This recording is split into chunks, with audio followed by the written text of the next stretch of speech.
بسم اللہ الرحمن الرحیم۔ السلام علیکم ورحمۃ اللہ وبرکاتہ۔ سنو ہسٹری چینل میں آپ لوگوں کو خوش آمدید۔ امید ہے آپ سب خیریت سے ہوں گے۔ آج کا ایک بہت زبردست واقعہ ہے۔ جادو سے شادی اور قتل۔ پاک دامن لڑکیوں کو فریب سے حاصل کرنے کی کوشش نہ کریں۔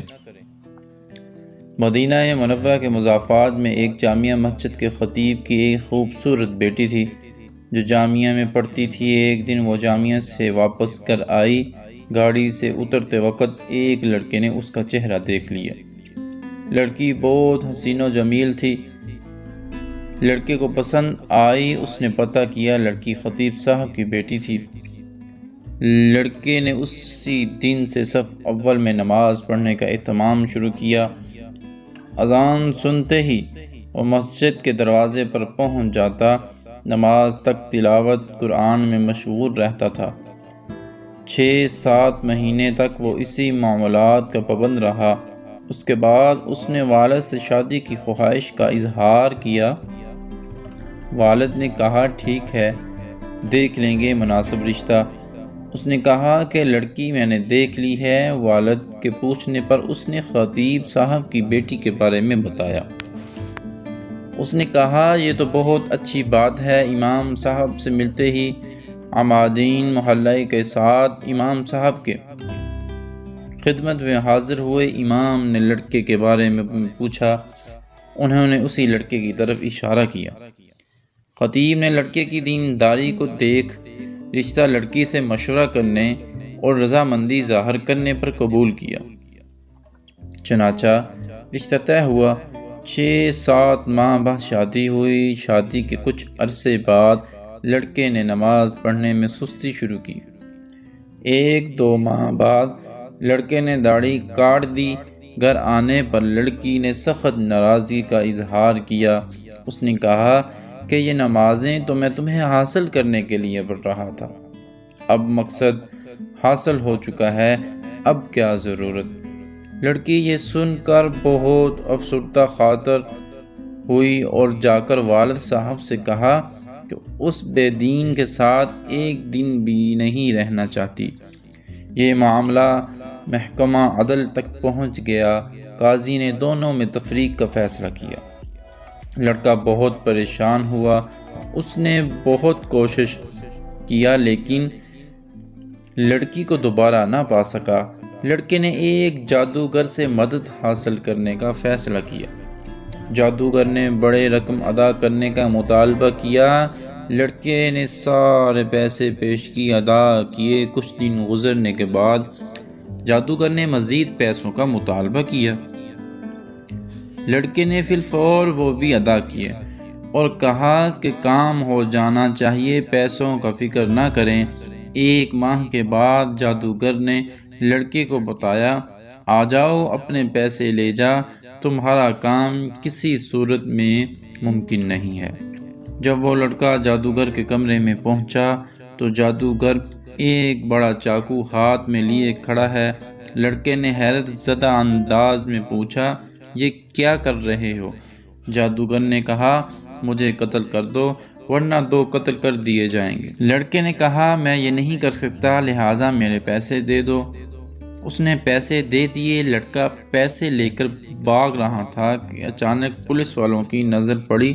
پولیس والوں نے لڑکے کو پریشان حالت میں بھاگتے ہوئے دیکھ کر گرفتار کر لیا۔ پیسے ضبط کر لیے۔ لڑکے کی توسط سے پولیس جادوگر تک پہنچ گئی۔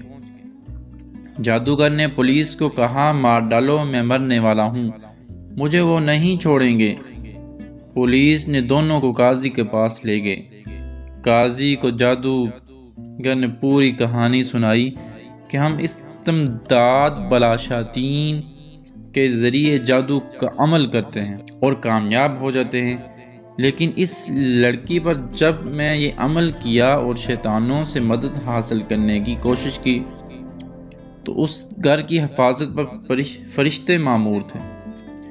پھر میں نے دوسرا عمل کیا، تب بھی فرشتے مامور تھے لیکن پہلے سے تعداد میں زیادہ۔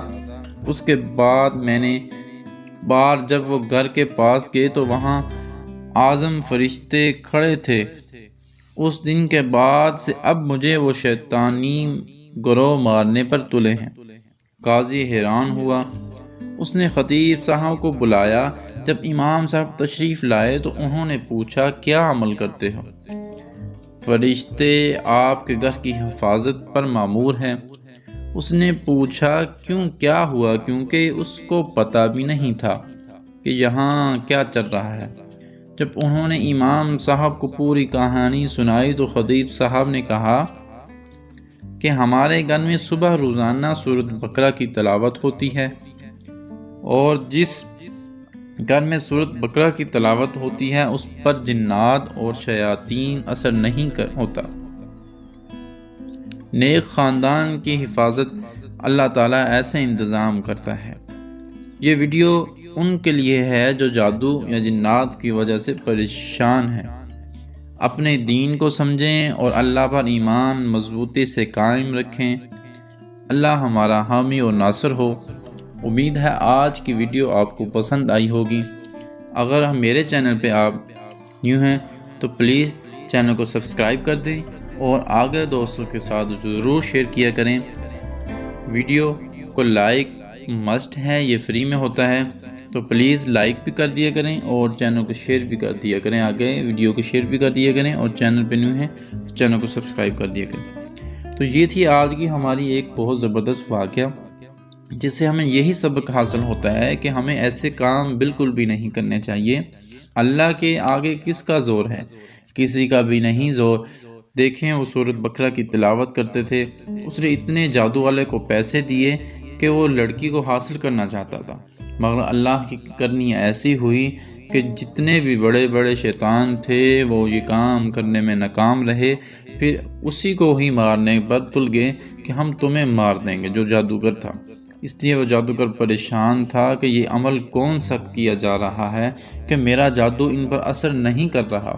تو اس لیے کہتے ہیں قرآن کی تلاوت کرنا ضروری ہے، اور سورۃ بقرہ، یہ آیت الکرسی، یہ ساری چیزیں یہ صبح کو تلاوت کرنی چاہیے، یہ پڑھنے چاہیے ہمیں قرآن پاک، اور ایسے عمل سے ہمیں بچنا چاہیے اور نیکی کے راستے پر چلنا چاہیے۔ تب تک کے لیے اجازت دیں، نیکسٹ ایسے واقعات کے لیے پھر حاضر ہوں گے۔ اپنا بہت سارا خیال رکھیے گا اور مجھے دعاؤں میں یاد رکھیے گا۔ اللہ حافظ۔